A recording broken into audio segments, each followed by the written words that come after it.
Bonjour à tous, c'est toujours le frère Zouloula dans l'émission, dans les révélations cachées de la parole du Dieu véritable qui vit inexplicablement hors de toute réalité. Je remercie ce Dieu parce qu'il est bon, parce qu'il est grand, parce qu'il est glorieux et de ce qui ne donne point sa gloire à personne.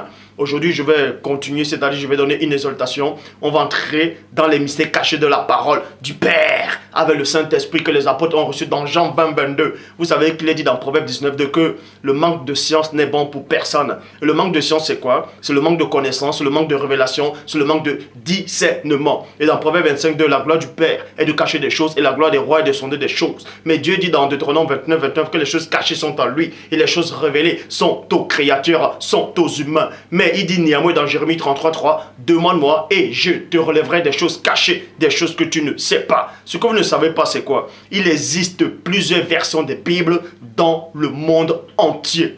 Et plusieurs versions sont, c'est-à-dire, on va voir durant toutes ces versions quelle est la version qui glorifie réellement le Père.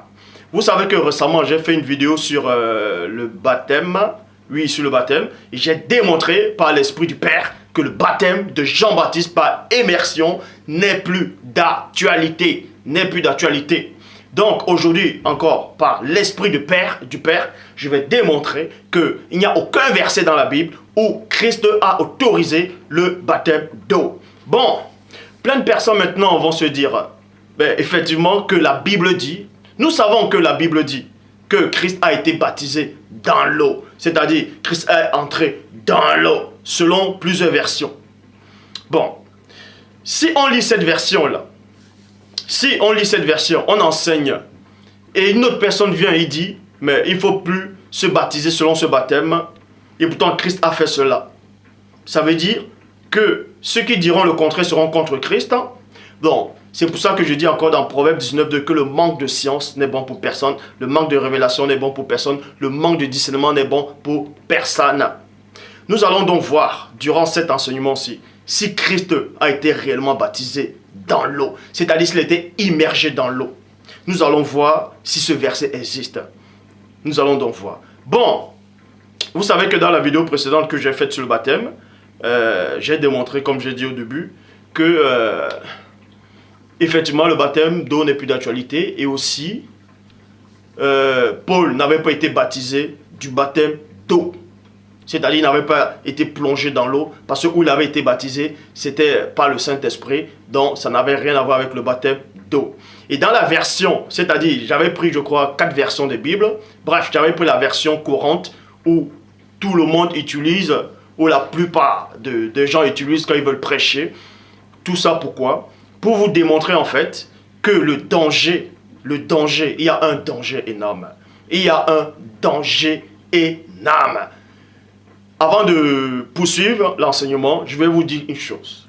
Dieu existe réellement. Dieu existe réellement. Je n'ai pas besoin que on me le démontre ou bien j'ai pas besoin qu'on vienne me enseigner Christ ou bien que je lise la Bible pour savoir que Dieu existe. Je n'ai pas besoin de regarder la nature pour savoir qu'il y a la loi de Dieu, que Dieu existe. Je le sais. Dieu existe et Dieu vous aime. Dieu vous aime. Je dis bien, Dieu vous aime. C'est pourquoi je suis là devant vous, dans cet temps décisif. L'enseignement que je vais donner va choquer l'humanité, va choquer la plupart de personnes. Je ne suis pas là pour choquer, mais je suis là uniquement pour annoncer la véritable parole authentique. Donc, la vidéo précédente que j'ai faite sur le baptême, j'ai pris des versions qui contredisaient Pierre. Est-ce que vous comprenez? J'avais pris des versions que tout le monde utilise. Que tout le monde utilise pour contredire, c'est-à-dire, ces versions-là contredisaient Pierre. C'est-à-dire, dans ces versions-là, il a dit que Pierre avait dit, peut-on refuser le baptême d'eau à ceux qui ont reçu le Saint-Esprit comme à nous? Et toujours dans ces versions-là, il est dit néanmoins que Philippe a baptisé l'eunuque éthiopien dans l'eau. Et plein de gens vont penser que c'est dans l'immersion. J'ai donc pris ces versions pour vous démontrer en fait le piège de ces versions-là. Pour vous démontrer que quand on n'est pas agréable au Père, quand on n'a pas reçu l'esprit de vérité, on va croire qu'on est dans la vérité et pourtant c'est une sensation. Est-ce que vous comprenez? Donc, toutes les versions qui existent dans l'histoire de l'humanité disent que Pierre a baptisé d'eau. C'est-à-dire, Pierre a dit, peut-on refuser le baptême d'eau? Et Philippe aussi a baptisé d'eau. Et Christ, dans cette version-là, il dit aussi, celui qui croira et qui sera baptisé sera sauvé. Et celui qui ne croira pas et qui ne sera pas baptisé ne sera condamné. Donc, dans cette version-là, on nous fait croire en fait que c'est le baptême d'eau, le baptême de Jean, par immersion. Et durant l'enseignement, on va vous montrer que le baptême d'eau n'est plus d'actualité. Et tous ceux qui vont se baptiser d'eau, je dis bien, tous ceux qui iront se baptiser d'eau, que ce soit dans les baignoires, dans les, les cours d'eau, ou bien les lacs, les rivières, dans d'autres on va dire les marigots, ou les piscines, sont contre la parole de Dieu, sont contre Dieu. Je dis bien, sont contre Dieu, contre le fondement même biblique, sont contre l'esprit même de la prophétie. Pour ça, on va vous le démontrer. Que tous ceux qui vont encore se baptiser d'eau, là, dans les temps où nous vivons, sont contre Dieu. Et on va vous le démontrer. Et maintenant, le Père avait permis en fait que je prenne ces versions-là, les versions que tout le monde avait déjà acceptées. Et quand on prêche dans ces versions-là, parce que Dieu dit, réponds à l'insensé selon sa folie. Réponds à l'insensé selon sa folie. C'est pour ça qu'il a permis que je prenne ces versions-là, pour vous démontrer en fait que ces versions-là contredisent Pierre. Donc contredisent l'apôtre qui avait reçu la clé. Et dans ces versions-là, on vous montre en fait que Pierre n'avait pas, c'est-à-dire Pierre n'avait pas renoncé au baptême d'eau. Donc, il était contre la parole de Dieu. Puisque Christ n'a jamais autorisé ça. Et c'est ce que je vous ai démontré. Et maintenant, je reviens. Parce que Dieu dit maintenant, ne réponds pas à l'insensé selon sa folie. Ne réponds pas à l'insensé selon sa folie. Donc, Dieu dit dans Deutéronome, je mets le bien et le mal, la vie et la mort, je te demande de choisir la vie.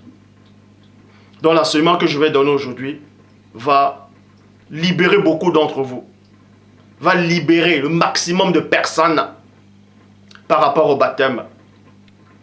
Donc quand j'avais dit dans la vidéo précédente que Pierre n'avait pas reçu la révélation, c'est parce que c'est cette version des Bibles qui disait que Pierre n'avait pas reçu cette révélation. Quand j'avais dit que Pierre avait eu tort de baptiser ces gens-là du baptême d'eau, c'est parce que cette version-là avait dit que Pierre avait tort. Mais on va vous donner une seule version qui existe, qui démontre en fait que Christ ne s'est pas baptisé du baptême d'eau, c'est-à-dire par immersion. On va vous donner la bonne version qui démontre que l'unique Éthiopien n'a pas, c'est-à-dire n'a pas été plongé dans l'eau. On va vous donner la bonne version qui démontre que Pierre, Képha, Pétro n'a pas baptisé ces gens-là du baptême d'eau de Jean-Baptiste. C'est pourquoi j'avais fait la première partie et j'ai pris toutes ces versions-là. Dieu a permis que je le fasse, mais néanmoins il a été glorifié. Il a été glorifié, non pas à travers ces versions, mais à travers, au travers son propre esprit. Donc aujourd'hui, accrochez-vous. Je vais aller dans Jean, chapitre 1, verset 26, qui dit, Jean leur répondit, 2 points, moi, je baptise d'eau, mais au milieu de vous, il y a quelqu'un que je ne connaissais pas. Il vient après moi. Verset 33 à 34, je ne le connaissais pas. Mais celui qui m'a envoyé baptiser d'eau, celui-là m'a dit, 2 points, celui sur qui tu verras l'Esprit descendre et s'arrêter, c'est lui qui baptisera du Saint-Esprit. Et j'ai vu et j'ai rendu témoignage qui est le Fils de Dieu. Donc, premièrement, la question que je voulais vous poser avant de poursuivre l'enseignement. Baptême, plutôt pas baptême, Jean-Baptiste a fait comprendre que lui, il a ramené le baptême d'eau pour amener les gens à la repentance. c'est-à-dire par rapport à les péchés. Mais Christ, quel péché avait-il commis pour qu'il puisse être baptisé comme tous les habitants de Jérusalem? Christ n'a commis aucune faute. Pourquoi donc il va encore se baptiser? Puisque le baptême de Jean symbolisait le baptême qui amenait à la repentance. Le baptême de Jean symbolisait le baptême qui conduisait les gens vers Christ, vers le premier-né. Mais Christ va se faire baptiser pour venir à lui-même encore? Ça ne tient pas la route. Ça ne tient pas la route. Ça ne tient pas la route. Christ, certes, il a été baptisé, mais pas du baptême que les autres habitants de Jérusalem avant lui ont été baptisés. Pour ça, on va vous le montrer par l'Esprit du Père. Donc, Jean, chapitre 4, verset 1 à 12, qui dit: le Seigneur sut que les pharisiens avaient appris qu'il faisait et baptisait plus de disciples que Jean. Toutefois, Christ ne baptisait pas de lui-même, mais c'était ses disciples. Point. Christ ne pouvait à aucun moment baptiser les gens dans l'eau, comme Jean le faisait. Sinon, il allait contredire Jean-Baptiste. Comme j'ai dit dans la précédente vidéo, il allait contredire le Saint-Esprit. Il allait contredire le Père. Parce que Jean-Baptiste avait dit, lui là, il va baptiser du Saint-Esprit. Or, Jean, lui, il avait baptisé les gens dans l'eau, par immersion. C'est pour ça qu'il est dit que Christ lui-même ne baptisait pas les gens dans l'eau. Il ne pouvait pas, parce qu'il connaissait la loi. Il connaissait la prophétie. Il connaissait cette révélation. Il était la révélation de Dieu, que Dieu a envoyé dans le monde. Et en tant que révélation de Dieu, il ne peut pas se tromper. Pour ça, il est dit, dans Jean chapitre 3, au verset 5, Christ répondit: en vérité, je te le dis, si un homme ne naît d'eau, et de l'esprit, il ne peut entrer dans le royaume de Dieu. Et je vous dis, devant Dieu, devant les anges, devant l'armée céleste, devant les prophètes qui sont conscients dans le séjour des morts, et devant les patriarches, devant tous les saints qui sont conscients dans le séjour des morts, que cette version-là qui dit, je dis bien cette version dans Jean chapitre 3 au verset 5 qui dit que si un homme ne naît d'eau et d'esprit, ne peut entrer dans le royaume de Dieu, cette version elle est fausse. A été mal expliquée. Soit elle est fausse, soit les gens l'expliquent mal ce verset, soit les gens ne comprennent pas ce verset, mais toujours est-il que cette version-là a été mal traduite par rapport à cet épisode-là.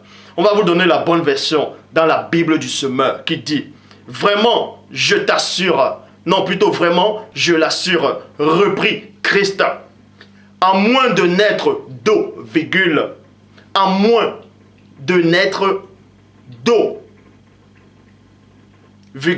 c'est-à-dire, remarquez qu'il y a une virgule, il n'y a pas point, c'est-à-dire d'esprit. Donc, la bonne version vous dit ici là, que quand Christ parlait dans Jean chapitre 3 verset 5, que celui qui ne naît d'eau, cette eau là, il parlait de l'esprit. Il parlait du Saint-Esprit. Il ne parlait pas d'eau à part et le Saint-Esprit à part. C'est-à-dire, c'était le baptême de Christ ici là. Comment Jean-Baptiste va dire que Christ lui va baptiser du Saint-Esprit?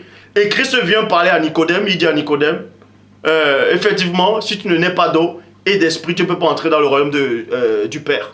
Mais ça tient plus la route. Ça veut dire qu'il contredit Jean-Baptiste.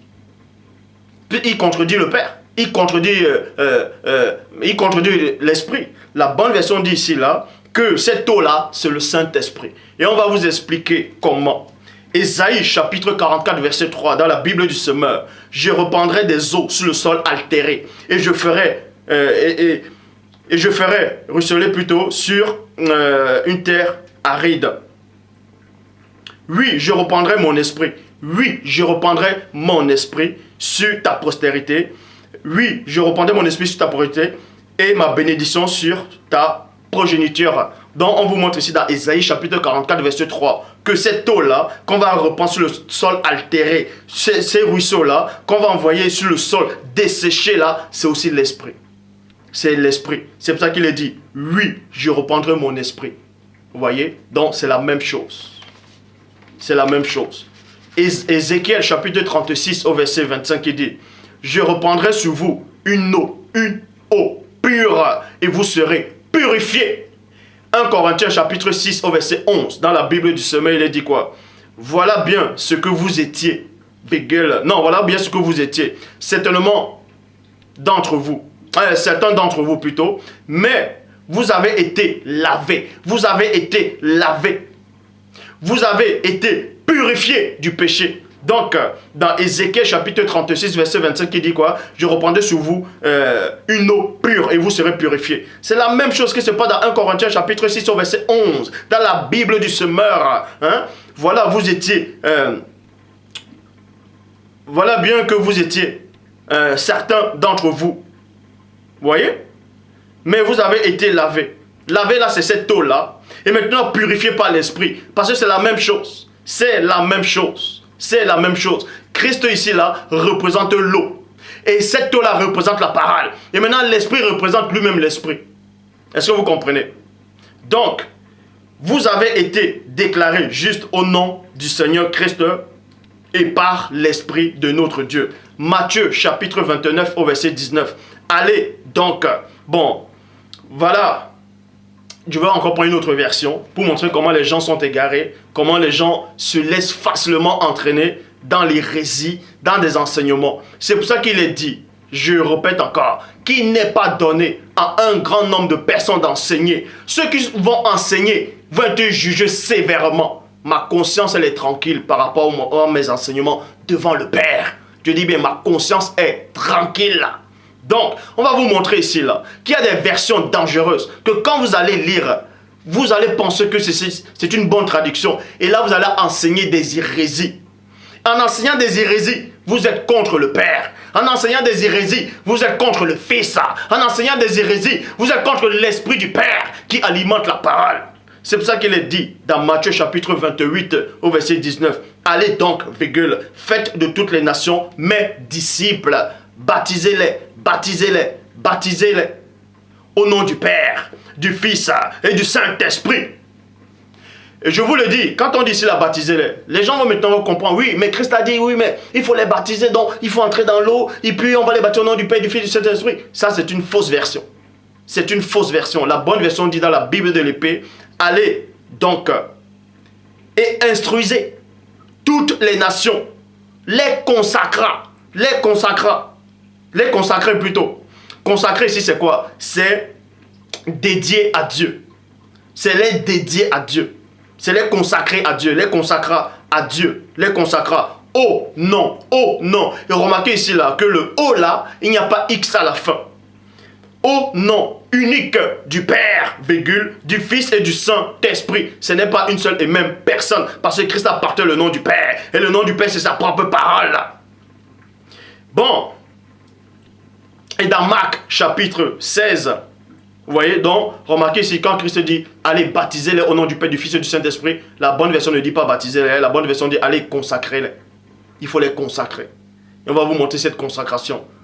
On va vous montrer comment ça se passe. Marc 16, 15 dit ceci. Puis il dit, 2 points, allez par tout le monde et prêchez la bonne nouvelle à toute la création. Vous voyez, verset 16, dans la Bible de l'épée dit ceci. Celui qui croira sera ainsi consacré. Celui qui croira sera ainsi consacré et non baptisé, mais consacré et sera sauvé. Et sera, c'est dans le futur. Remarquez ici là que c'est la personne du premier-né qui parle. Il sait de quoi il parle parce qu'il dit dans Jean 3, 11. Nous disons ce que nous savons et l'on rend témoignage de ce qu'on a vu. Et Christ a rendu ce témoignage. Il dit, c'est dans le futur. Celui qui croira ainsi, celui qui sera ainsi consacré et sera sauvé. Et celui qui ne croira point sera condamné. Vous voyez, dans Actes des Apôtres, chapitre 2, au verset 38, on parle de Pierre, de Képha, de Pétro. Il dit, et Pierre le dit, c'est dans la Bible de l'épée. Et Pierre le dit, repentez-vous et que chacun de vous soit consacré. Dans des fausses versions des Bibles, les mauvaises traductions disent, et que chacun de vous soit baptisé. Les gens vont dire, oui, mais Pierre a encore autorisé le baptême d'eau. C'est pour ça que dans la première vidéo, concernant le baptême, j'ai pris les versions qui ont été mal traduites pour vous montrer le danger de ces versions-là. Pour vous montrer l'ennemi. L'ennemi, c'est Bref. Actes des Apôtres, chapitre 2, verset 38. Et Pierre le dit, 2 points. Repentez-vous et que chacun de vous soit consacré. Au nom du Christ. Vous voyez? Au nom du Christ. Maintenant, je vais dans Actes des Apôtres, chapitre 9, au verset 18. Dans la Bible de l'Épée, il est dit, en parlant de Paul de Tarse, dans l'autre version, j'avais pris 2 versions pour montrer en fait qu'il est dit, quand Paul a recouvré la vue, avant de recouvrir la vue plutôt, il y avait des écailles qui sont tombées, tout ça là, et il a été baptisé. Et dans la version, j'ai démontré en fait que Paul n'avait pas été baptisé d'eau. C'était par le Saint-Esprit. Vous voyez? Et ici là, la bonne version approuve en fait mes propos. Dans la Bible de l'Épée, Actes 9, 18. Et aussitôt il tomba de ses yeux comme des écailles. Et à l'instant, il recouvra la vue. Puis il se leva et fut consacré de l'Esprit. Il fut consacré de l'Esprit. C'est pour ça que j'avais expliqué que ce baptême que Paul avait reçu, ce n'était pas le baptême par immersion, c'était le baptême du Saint-Esprit. Et la bonne version explique ici, il fut consacré à Dieu. Actes des Apôtres, chapitre 19 au verset 5, qui dit ceux qu'avaient entendu, plutôt, excusez-moi, on parlait plutôt de Paul. On parle de Paul en fait. Il y avait des disciples qui avaient reçu le Saint-Esprit. Vous voyez? Il y avait des disciples qui avaient reçu le Saint-Esprit. On va vous expliquer. Non, plutôt, ils n'avaient pas reçu le Saint-Esprit. Ils avaient été baptisés du baptême de Jean, mais ils n'ont pas reçu le Saint-Esprit. Et ici, là, on vous dit dans Actes des Apôtres 19, 5, ceux qui avaient entendu, il fut consacré au nom du Seigneur Christ. Au nom du Seigneur Christ. Maintenant, on va dans Actes des Apôtres, chapitre 10, au verset 47. Et tout le monde, tous les habitants presque de la terre, tous les enseignants, tous ceux qui viennent enseigner, prennent c'est-à-dire approuver les théories sur le baptême d'eau, c'est-à-dire par immersion, prennent toujours Actes des Apôtres chapitre 10 au verset 47 en disant que oui, mais Pierre qui était l'apôtre, a autorisé ce baptême. Alors, moi je suis qui pour dire le contraire de ce que Pierre dit? Bon, on va vous montrer en fait que quand Pierre a dit le baptême d'eau là, peut-on refuser le baptême d'eau? Ceux qui ont reçu le Saint-Esprit comme à nous, c'était des fausses versions. Ce sont des versions qui étaient mal traduites,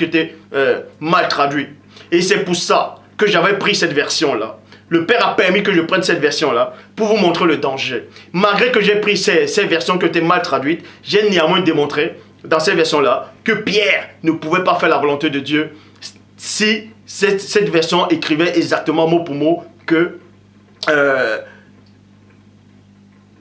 ces gens-là devaient être baptisés dans l'eau. Mais la bonne version dit ici, là, Actes des Apôtres 10, 47. Peut-on refuser? Bon, là c'est... Je vais vous répéter la version que j'avais prise l'autre jour. Actes des Apôtres 10, 47. Peut-on refuser d'eau? Peut-on refuser l'eau du baptême à ceux qui ont reçu le Saint-Esprit? Tous comme nous. Vous voyez? Bon, cette version-là, elle n'est pas bonne. C'est pour ça que j'ai démontré que si on acceptait cette version-là, Pierre était dans l'erreur. Si on acceptait cette version-là, Pierre n'avait pas encore reçu la révélation. C'est Paul qui avait reçu la révélation. Et c'est ça les dangers des fausses versions des Bibles. Mais la bonne version, Dieu soit loué, il a permis que j'explique ça dans la deuxième partie. Parce qu'il ne permettra pas que ce soit son serviteur Pierre, Képha, Pétro soit confondu. Ou bien que celui qui enseigne aussi soit confondu. Dans la Bible de l'Épée, il dit, alors Pierre reprit, n'entravez pas. Oh Dieu, n'entravez pas l'asperge, plutôt, n'entravez pas l'adverse de la consécration, de la parole, sur ceux qui ont reçu le Saint-Esprit, ainsi bien qu'à nous. Donc Pierre, dans la bonne version, il a compris. Et dans la mauvaise version, dans les versions qui étaient mal traduites, Pierre était hors la loi. Pierre était contre Dieu. Pierre n'avait pas reçu la révélation. Et c'est ce que je vous ai démontré dans les fausses versions là. Pour vous montrer en fait le danger des versions des Bibles. Que les gens vont croire savoir que Christ est Dieu et pourtant il n'est pas Dieu. Les gens vont croire savoir des choses. Et pourtant, on a tout fait pour tromper l'humanité. Je le dis encore. Mes enseignements sont clairs devant le Père. Donc, je relis Bible de l'épée dans Actes des Apôtres, chapitre 10 au verset 47. Alors Pierre reprit 2 points. N'entravez pas. Ça veut dire n'empêchez pas. N'entravez pas l'adverse. L'adverse c'est quoi? C'est n'entravez pas l'adverse de la consécration, de la parole sur ceux qui ont reçu le Saint-Esprit bien qu'en nous. Verset 48, on vous dit quoi ici là? Et il est recommanda d'être engagé au nom du Seigneur. Il n'est pas dit que Pierre les a recommandés d'être baptisés au nom du Seigneur. C'est pour ça que les fausses versions là, j'avais pris et j'ai démontré que si on accepte cette fausse version là, Pierre n'a pas reçu la révélation, Pierre s'est appuyé sur sa propre sagesse, Pierre était dans l'erreur. Mais quand Dieu en mandate quelqu'un, il ne lui donne pas l'esprit d'erreur. Dieu ne lui donne pas l'esprit avec limite.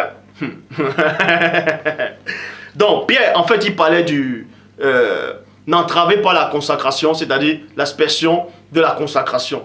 Parce que ces gens-là avaient reçu le Saint-Esprit, mais ils n'étaient pas réellement engagés. C'est-à-dire, c'est pour ça que la parole dit, n'attristez pas le Saint-Esprit que vous avez reçu. N'attristez pas le Saint-Esprit. Vous pouvez avoir le Saint-Esprit et l'attrister, parce que vous n'êtes pas engagé. C'est pour ça que la parole dit, maudit soit celui qui fait négligemment l'œuvre du Père. C'est pour ça que Pierre les disait ici là, il va les consacrer maintenant avec le baptême. Et ce baptême là, c'était la parole. C'était la parole. Il devait les consacrer avec ça. Pour qu'ils soient réellement engagés dans la mission du Père. C'est pour ça qu'il dit ici là. Et il est recommandant d'être engagé au nom du Seigneur. Point. Actes des Apôtres, chapitre 8, au verset 36. Il est dit. Et comme là, on parle de Philippe et l'eunuque éthiopien.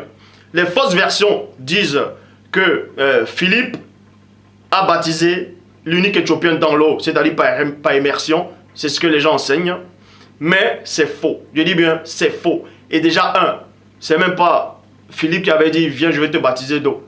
On va expliquer ça. Actes des Apôtres, chapitre 8, verset 36, dans la bonne version.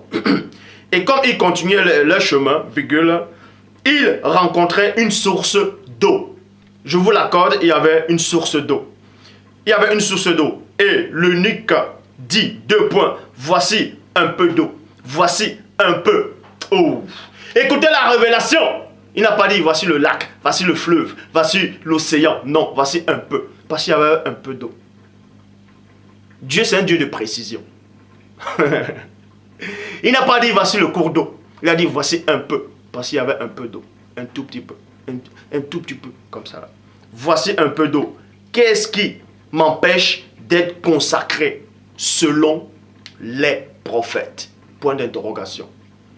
Qu'est-ce qui m'empêche d'être consacré? D'être consacré et non d'être baptisé, mais d'être consacré selon les prophètes. Il a précisé selon les prophètes, pourquoi? Parce que dans la loi, dit dans Lévitique chapitre 8 au verset 6, puis Moïse fit approcher Aaron et ses fils, virgule, et il les lava, entre parenthèses, baptisa. Donc il les lava avec de l'eau. Ça s'appelle consacré. Parce que Moïse a consacré Aaron pour le rôle du sacrificateur, le souverain sacrificateur. Et ses fils étaient des Lévites. Donc Moïse les a aspergés de l'eau, c'est-à-dire il les a nettoyés avec de l'eau. Et c'est ce que Philippe a fait à l'eunuque éthiopien. Et c'est ce qui est arrivé aussi à la personne du premier-né. Le premier-né n'a pas été plongé dans l'eau par immersion. Ça n'existe pas. Ce verset n'existe pas. La bonne version dit ici là. Jean chapitre 13 au verset 5. Ensuite il mit de l'eau. Bon, là on va d'abord pour vous montrer en fait que Salomon, il dit, ce qui a été, c'est ce qui est, ce qui est, c'est ce qui sera, il n'y a rien de nouveau. Donc, Moïse avait déjà accompli ça. Et Christ aussi a accompli la même chose avec ses disciples en disant ici là. Donc, c'est pour ça que dans la première vidéo, je vous ai dit qu'il n'y a aucun verset qui dit que les apôtres, les 12 apôtres ont été plongés dans l'eau. Ça n'existe pas. Mais, il est dit néanmoins, dans Jean chapitre 13 au verset 5. Ensuite, il mit de l'eau dans un bassin. Il mit de l'eau dans un bassin. Oh, Dieu C'est exactement ce qui est arrivé à l'eunuque éthiopien avec Philippe. Philippe a dit, l'eunuque éthiopien a dit, il y a un peu d'eau, un peu d'eau. C'est pour ça que Christ savait déjà ça. Il connaît tout ça. Il connaît tout ça. C'est pour ça que lui aussi, il a pris le bassin. Un petit bassin. C'est un bassin. Il a mis de l'eau là-dedans. Là. Et il se mit à laver les pieds de ses disciples et les essuyer avec un linge dont ils étaient saints. Vous voyez, donc, c'était verset 7. Christ, et plus tard, Pierre dit à Christ, ouais, mais en fait, ça dérangeait Pierre, en fait. Et dans le verset 7, Christ dit quoi? Christ répondit, et lui dit, 2 points. Tu ne sais pas maintenant ce que je fais. Tu ne sais pas ce que maintenant je fais. Parce qu'en ce temps-là, Pierre et tous n'avaient pas reçu encore la révélation sur le vrai baptême. Et c'est ça que Christ le montre ici, là, en fait. Il dit, tu ne sais pas ce que je fais, mais tu le comprendras plus tard. Tu le comprendras plus tard. C'est pour ça qu'il est dit dans Actes des Apôtres, chapitre 8, verset 38. Et il commanda qu'on arrête le chariot. Vous voyez? Et ils descendirent tous deux vers l'eau, et non dans l'eau, mais vers l'eau. Philippe est l'eunuque, et Philippe le consacra, Philippe a juste nettoyé l'eunuque éthiopien, comme Christ a nettoyé ses apôtres, comme Moïse a nettoyé Aaron et ses fils. Ça s'appelle consacrer. Et c'était ça les baptiser au nom du Christ, au nom du Père, du Fils et du Saint-Esprit. C'est les consacrer. En fait, c'est les consacrer. Le baptême dit par immersion n'est pas d'actualité. Bon, Christ lui-même a été nettoyé comme l'eunuque éthiopien. On va vous le démontrer. Dans la Bible de l'épée, Matthieu chapitre 3 au verset 13 à 15 dit quoi? Alors Christ vint de Galilée au Jourdain vers Jean pour être consacré par lui. Et non pour être baptisé par lui, mais pour être consacré. Parce que là, si on accepte que Christ est venu pour se faire baptiser, il se contredit lui-même et il contredit même la loi de Dieu. Parce que Jean-Baptiste dit, il se déclare lui-même menteur, il déclare même l'écriture menteur. Pourquoi? Parce qu'il est dit que Christ n'a jamais péché. Christ n'a jamais péché. Il est pur. Et Jean-Baptiste dit quoi? Que Dieu l'a envoyé pour apporter le baptême qui amène les gens à la repentance. Donc, ramener quelqu'un à la repentance, c'est dire que la personne a commis des péchés, la personne a péché. Christ ne pouvait pas se baptiser comme les autres là. Les autres ont été plongés, certains. Ils ont été plongés parce qu'il fallait que tout le corps soit pur. Tout le corps soit pur. Bon, Christ lui ne pouvait pas être soumis exactement comme eux. Sinon, il aurait fallu qu'il soit impur pour être tout nettoyé du corps. Mais la bonne version dit ici là, alors Christ vint de Galilée au Jourdain vers Jean pour être consacré par lui. Vous voyez? Mais Jean s'y opposait. Virgule. Pourquoi Jean s'est opposé? On va vous donner cette révélation là. Pourquoi Jean s'est opposé? Jean s'est opposé parce qu'il connaît la loi. Parce que la loi dit quoi? La loi, elle est que c'est le plus grand qui doit consacrer le plus petit. Est-ce que vous savez ça? Le plus grand doit consacrer le plus petit. Le plus grand doit ungre le plus petit. Mais Jean, quand il a vu le Christ, il a vu que Christ était plus grand que lui. C'est pour ça qu'il a dit, mais attends, mais à toi aussi. Attends, toi aussi. Hein? Je sais que moi aussi je viens de Dieu, mais toi aussi. Tu es plus grand que moi. Hein? Regarde, je sens ta puissance, ton énergie. Tu es l'agneau du Dieu vivant. Je ne peux pas te consacrer. Parce que la loi dit que c'est le plus grand qui consacre le plus petit. C'est en disant, c'est moi qui ai besoin d'être consacré par toi. Et toi, tu viens à moi. Jean était plus petit que Christ. C'est pour ça que Jean avait besoin que Christ le consacre. Mais Jean était déjà consacré par Dieu. Mais Jean ne voulait pas consacrer le Christ parce qu'il connaissait cette loi-là qui dit c'est le plus grand qui doit oindre le plus petit. C'est le plus grand parce que Moïse, dans Exode chapitre 7, au verset 1, il dit, vois, je te fais Dieu et Aaron sera ton prophète. Donc Moïse était supérieur à Aaron. C'est pour ça qu'il a lavé Aaron. C'est pour ça qu'il a oint Aaron. Et Jean-Baptiste aussi, Christ est venu pour que Christ est venu pour que Jean puisse le oindre, pour le laver, pour le nettoyer, pour le consacrer au Père. Jean avait compris ça, mais ça le dérangeait. C'est pour ça que Christ dit. Et Christ, virgule, répondant, lui dit 2 points, n'y t'y oppose pas. Pour le moment. N'y t'y oppose pas pour le moment, car c'est ainsi. Écoutez la révélation. Car c'est ainsi que nous,